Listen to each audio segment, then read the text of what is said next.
Well, Mummy, today I am going to deal with provisional sums and contingency sums in contracts. Introduction. Provisional sums and contingency sums are part and parcel of the any construction project. The technologians should be able to understand this so the use of the same during implementation of the project can be properly audited. Provisional sums. There is no single definition of the term provisional sums. A provisional sum is an allowance or best guess usually estimated by a cost consultant that is inserted in the tender document for a specific element of the works that is not yet defined in enough details for tenderers to accurately price. The new rules of measurement NRM published by the Royal Institute of Chartered Surveyors suggest that the works related to define provisional sum should describe the nature and construction of the works. A statement of how and where the work is to be fixed, the building and other works is to be fixed thereto. Quantities that include the scope and extent of the work. Any specific limitations and the like. If this information is not provided, NRM suggests that the provisional sum is considered undefined, irrespective of what it is called in the tender documents. Provisional sums are provided in different ways in different forms of contract, and some form of contract can be a little vague about how provisional sum should be handled. In particular, regarding the adjustment to the program, there may also issue the employer decided to omit the work related to a provisional sum from the contract, and the contractor may claim for loss of profit unless the contract allows the work to be omitted. It is important, therefore, that parties to the contract familiarize themselves with the exact wording and meaning of the relevant clauses that are being used. In addition, agreeing the actual cost associated with the provisional sum or extension of time that might be claimed as can result in tension disputes between the contractor and the client. For these reasons, the provisional sum should only use as a last resort. They should not be an easy fallback position for consultants when designs are incomplete or information is difficult to obtain. Provisional sums are also known as the prescription of the tender documentation. Zero provisional sum, although never possible, is the best. It implies that the provisional sum should be least possible.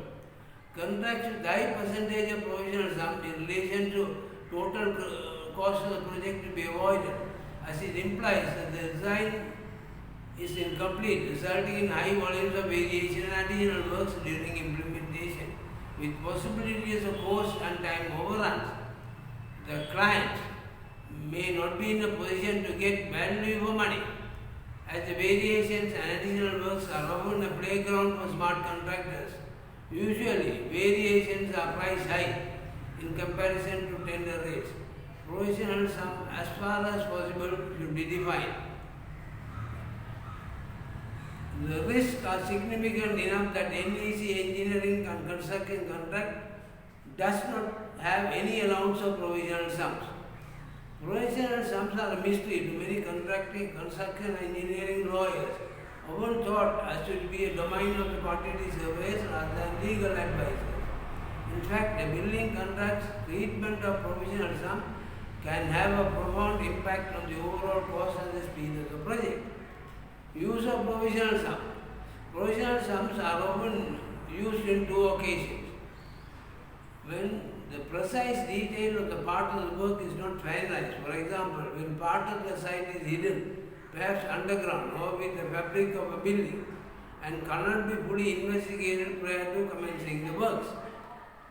When a project involves a specialist subcontractor, for example, a project that utilizes new technology, which is impossible to price accurately in advance, getting the provisional sum to an actual price. The precise meaning and effect of the provisional sums depend on what the parties agree in their contract. A commonly agreed position is that as the works proceed, the provisional sums will be replaced by with valuation on the actual work done. In this way, the final cost may, in theory, go down as well as up. The party should make it clear that the provisional sum should be replaced by actual cost of work. Otherwise, the contractor may argue that it is entitled to the provisional sum plus the actual cost. In addition to price, the party should agree the effect on the project program of carrying out or not carrying out the work's price under the provisional sum.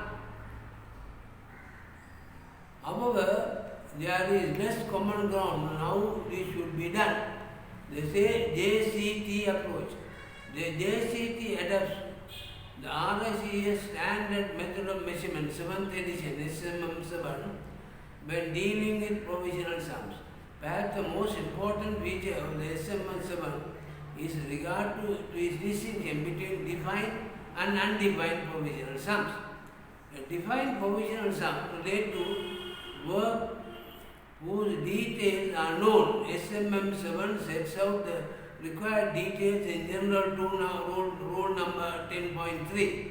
The contractor is deemed to have made due allowance for the defined work in its program, planning and pricing preliminaries, according to General Rule 10.4. In contrast, the undefined provisional sums relate to works whether the employer is unable to provide detailed information and the contractor is not deemed to have made any allowance for it in the price for program. In short, the contractor's entitlement to all extension of time and or direct and indirect costs for a provisional sum depend largely on whether it is defined or undefined. ICE and FIDIC. The JCT and FIDIC. Like the JCT and the ICE conditions of contract 7th edition and FIDIC's Red Book both define provisional sums and include provisions for valuing them. However, neither of those two forms of contract are entirely clear about the relationship between the provisional sum and the project program. Although there are extension to time provisions that may assist the contractor in terms of situation, these will not always apply.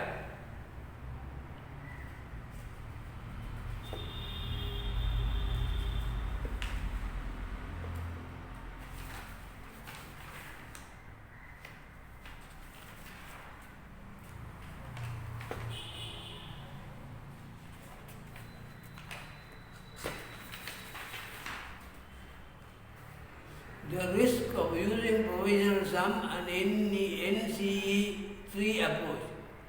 The variety of approaches adopted in the standard form of contract illustrate the need for great care when dealing with provisional sum. Even on a purely commercial basis, using a provisional sum creates uncertainty both for the employer and the contractor. For this reason, it is best practice to use them sparingly so that they make up only a small part of the project cost. The seriousness of this risk is illustrated by the fact that the NEC 3 engineering and construction contract does not mention provisional sums at all. The NEC website justifies this by stating that if you cannot precisely define aspect of works, you should not be included them as a provisional sum. This is a stark warning to all construction practitioners of the risk inherent in using provisional sums. The legal precedent in the case of Midland Expressway Limited versus Caddington Construction Limited and Oz Court of Appeals, Civil Division 15 June 2006, Lord Justice may suggest that the term provisional sum is generally well understood in the construction industry. It is used in pricing construction contracts related to either to works which is truly provisional, in the sense that it may or may not be carried out at all, or to works whose content is undefined, so that the parties decide not to try to price accurately when they enter into the contract agreement. A provisional sum is usually included as a round figure. It is included mathematically in the original contract price, but the parties do not expect the initial round figure to be paid without adjustment. The contract usually provides expressly how it should be done. A common clause in the substance provides the provisional sum to be omitted and an appropriate valuation of the work actually carried out to be substituted instead of this.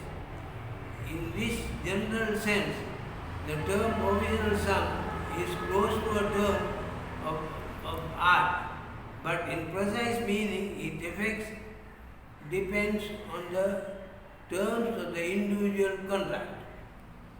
The provisional sums are replaced by valuation of the works actually done as the project progresses. The contract sum may increase or decrease. In addition to depending on the degree to which the works that the provisional sums relate to can be defined at the tender stage. The actual work that are undertaken may affect the contractor's programming, planning and pricing preambles. Defined provisional sums are those which have been described in sufficient detail that the contractor is expected to have made allowance for them in their programming, planning and pricing preliminaries. An example might be where a defined amount of brickwork is required but the exact design has not been finalized and so the price cannot be determined correctly. Undefined provisional sums are less described and so the contractor cannot be expected to make allowance for them in their programming, planning and pricing preliminaries. This means the contractor may be entitled to an extension of time and additional payment when the actual work is undertaken. An example of an undefined provisional sum might be when work is required to below the existing structure, but the ground conditions and so the extent of the work required cannot be determined until it demolished and the ground opened up. Examples of fraud situation in these provisional sums. There are instances where fraud schemes become operative, particularly when the amount specified in the provisional sum is higher than the actual requirement. There was a provisional sum of 5 million reals for a design, supply and installation of monkey cages for a zoo project. Pre-qualifications were called and 5 companies were shortlisted and the tender documents were distributed to these firms. The tender result was a surprise and given below. Tender A, tender value 4.95 million. B, tender value 5.10 million. Tenderer C, tender value 5.05 million. Tenderer D, 1 million. Tenderer E, regret. The employer representative was of the opinion that the lowest tenderer, tender D, of 1 million to be rejected, as it is obvious that he made an error, serious mistake in considering the scope. So you consider the other three appears to be competitive and in line with the allocated budget. So you can consider that. B, as consultant, the employer have several in-depth discussions with the lowest tenderer, and in the end we are more than satisfied that he should be able to do the job for the intent and purpose for 1 million. The following came to light in our subsequent detailed investigations. The engineer has made a genuine error and the value of provisional sum is same should be 1 million and not 5 million. It is understandable that it's a unique project, unique one, never done before. There is also a possibility to do the same with 5 million with some modification. Companies B and C, 5.1 and 5.05 had only just addresses. In effect, these are phantom companies. There were some interested parties who wanted to capitalize on the engineer's mistake. We made our recommendation to employer to award the project to the lowest tenderer for the tender value of 1 million, stating that there was a genuine error on our part at that time of a tender, and the provisional same should be 1 million and not 5 million as given. There are possibilities for the engineer to use wrong amounts for provisional sum in complicated and unique projects. Such kind of situation create possibilities for malpractice and corruption. It is important to check the provisional sum values in relation to reality of the situation. Contingency sums. A contingency sum is an amount of money usually expressed as a percentage included in the project budget to allow for unknown and unresolved aspects of design. It is usual for the initial allowance to be much higher, 30%, as these are budgets prepared based on databases. These databases usually do not take into consideration the inflation and others. This should be reduced as the design develops and is more resolved. By the time the construction starts, the percentage may be as little as 2 to 3% of the contract price. This contingency sum is a cushion for any unexpected or unforeseen conditions at site. Role of technical auditor. All provisional sums should be audited carefully. The percentage of a provisional sum in relation to contract price must be small, around 3%. Higher percentage were allowed in the contract, then it has to be analyzed in detail and the same to be recorded as possible correction for future projects as lesson learned. There are possibilities for fraud schemes, particularly the amount specified is higher than the requirement. Markup on provisional sum. There are instances where the contractor doesn't fill the column for percentage adjustment for provisional sums. Later they claim a reasonable percentage. This practice has to be stopped. If an item is not priced, then it should be deemed that the same is included elsewhere. A note in the pricing preamble to be included to make it clear in the tender documentation. Future projects, if the same is not there in the future, it should be included in the future project if the same is not included in the contract. Lesson learned. The technical auditor to indicate any lesson learned to make necessary correction in the future projects. It is very important for technical auditor to study the relevant cases and particularly the legal precedents in such situations. Thank you.